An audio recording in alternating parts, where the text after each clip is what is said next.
좋으신 우리 주님의 은혜가 오늘도 말씀으로 시작하는 우리 동독의 모든 교우들과 함께 하시기를 바랍니다. 오늘 우리가 함께 나누실 하나님의 말씀은 에스겔 39장의 말씀입니다. 오늘 본문인 에스겔 39장은 크게 곡에 대한 멸망의 예언과 이스라엘의 회복에 관한 그런 내용이 기록되어 있습니다. 38장과 39장에 나오는 곡은 마곡의 왕을 가르치고 마곡은 그의 나라를 가리킵니다. 에스겔은 곡이 하나님의 백성들이 포로에서 그들의 땅으로 돌아와 아무런 전투의 준비를 하지 않고 있는 무방비 속에서 평화롭게 살고 있을 때 이스라엘로 공격해 올 것을 말합니다. 겁탈과 노략을 일삼는 곡이 재물을 노력하러 이스라엘을 침략해 오지만 하나님은 그들의 죄를 심판하시기 위하여 그들을 북쪽에서 이끌고 오셨다라고 합니다. 2절입니다. 너를 돌이켜서 이끌고 북쪽 끝에서부터 나와서 이스라엘 산 위에 이르러 이스라엘 산 위에서 그들을 쳐 멸망시키기 위해서 이끌어 내셨습니다. 첫째, 1절에서 20절까지 곡의 멸망에 대해서 기록하고 있는데 철저하고 완전한 멸망을 말하고 있습니다. 1절에서 10절에는 구름이 땅을 덮은 같이 구름대처럼 쳐들어오는 곡의 군사들은 가져온 모든 무기들을 그들의 손에서 다 빼앗길 것이고 그들은 이스라엘 산 위에서 엎드러져 죽을 것입니다. 이때 이스라엘 백성이 거둬들인 무기들은 땔감으로 사용하게 되는데 7년 동안 사용할 분량이라고 합니다. 얼마나 많은 군대가 쳐들어왔고 얼마나 철저히 패배했는지를 말해주고 있습니다.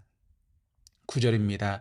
이스라엘 성읍들에 거주하는 자가 나가서 그들의 무기를 불태워 사르되 큰 방패와 작은 방패와 활과 화살과 몽둥이와 창을 가지고 7배 동안 불태우리라. 11절에서 16절에서는 이스라엘 땅에 엎드러져 죽은 자들을 7개월 동안 매장하게 될 것입니다.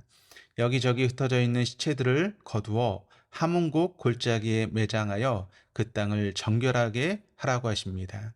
그러니까 모든 적군이 다 죽게 되었다라고 하는 것이죠. 11절 12절입니다. 그날에 내가 곡을 위하여 이스라엘 땅 곧 바다 동쪽 사람이 통행하는 골짜기를 매장지로 줄이니 통행하던 길이 막힐 것이라. 사람이 거기에서 곡과 그 모든 무리를 매장하고 그 이름을 하몬곡의 골짜기라 일컬으랴. 이스라엘 족속이 7달 동안에 그들을 매장하여 그 땅을 정결하게 할 것이라. 17절에서 20절은 하나님께서 각종 새와 각종 짐승을 위하여 성대한 잔치를 벌이셨다라고 합니다. 고개 군사들이 죽어 엎드러진 시체들을 새들과 들짐승들이 포식할 수 있도록 허락하십니다. 너희가 용사의 살을 먹으며 세상 왕들의 피를 마시기를 바산의 살찐 짐승 곧 수양이나 어린 양이나 염소나 숫성아지를 먹듯 할지라. 사람이 태어나서 죽을 때 안전한 묘에 묻히지 못하고 들짐승과 벌레들의 먹이가 된다라고 하는 게 여러분 얼마나 비참한 처우입니까? 이토록 철저하고 처절한 멸망이 어디 있겠습니까? 그것도 이스라엘은 싸움 한 번 하지도 않고 하나님께서 이런 승리를 얻게 하십니다. 이것은 하나님의 위대하심과 거룩하심을 나타내십니다. 이 일 후에 이스라엘은 하나님에 대한 인식이 완전히 바뀌게 됩니다. 거룩하신 여호와 하나님이 자기들의 하나님인 줄 알게 됩니다. 뿐만 아니라 모든 민족이 여호와 하나님이 이스라엘의 거룩하신 하나님인 것을 인정하게 됩니다. 하나님은 사람들의 죄가 있는 곳에서 당신의 거룩하심을 나타내십니다. 하나님의 거룩성이 죄인들을 심판하십니다. 그리고 그 심판을 통해 그들을 정결하고 거룩하게 하십니다. 하나님의 거룩의 속성이 인간을 구원하십니다. 죄를 범했는데도 심판을 받지 않는다면 그들은 더 큰 죄에 빠지게 됩니다. 하나님의 거룩하심은 우리를 죄에서 회개하며 돌이키게 하시는 것입니다. 하나님의 백성을 향하신 하나님의 심판은 멸망을 위한 것이 아니라 구원과 회복을 위한 것입니다. 이스라엘의 포로 생활은 그들 하나님께로 돌아오게 했고 그들 가운데서 여호와 하나님이 거룩하신 분이신 것을 알게 했습니다.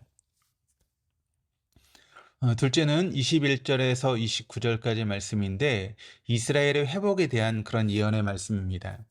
하나님은 이스라엘의 멸망이 하나님을 떠난 그들의 죄로 인한 것이지 자기 백성조차 보호하지 못하는 하나님이기 때문이 아니라고 하는 것을 모든 나라가 알기를 원하셨습니다. 하나님은 자기 백성과 맺은 언약에 충실하신 하나님이시기 때문에 그들을 심판하시지만 그들에게 한없는 은혜를 베푸시며 구원하실 것이다 라고 말씀하고 있습니다.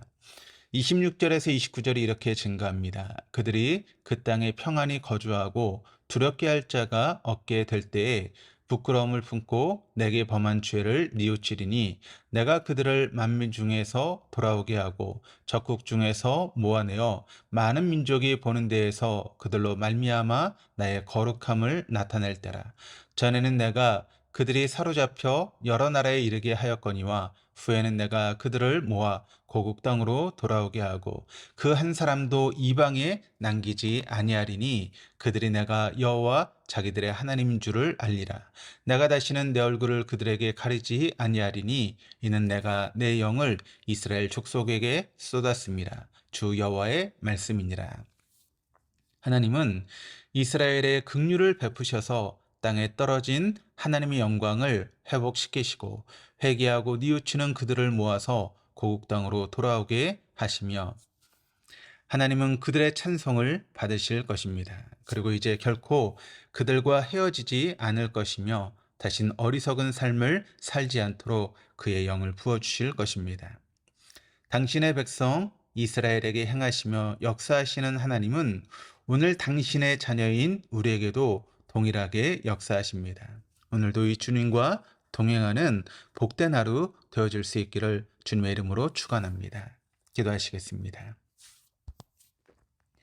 하나님 아버지, 이스라엘을 침략하고 노력했던 곡과 마곡의 철저한 심판과 멸망, 그리고 이스라엘의 심판과 회복은 하나님께서 모든 역사의 주인이신 것과 이스라엘의 하나님이신 것과 여호와 하나님은 거룩하신 분이신 것을 모든 민족에게 선포하신 것이었습니다.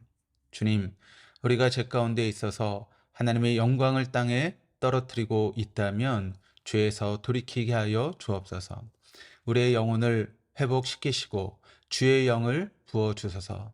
오늘 하루도 아니 언제나 거룩하신 주님이 나의 하나님이심을 고백하고 증거하는 삶을 살게 하여 주옵소서.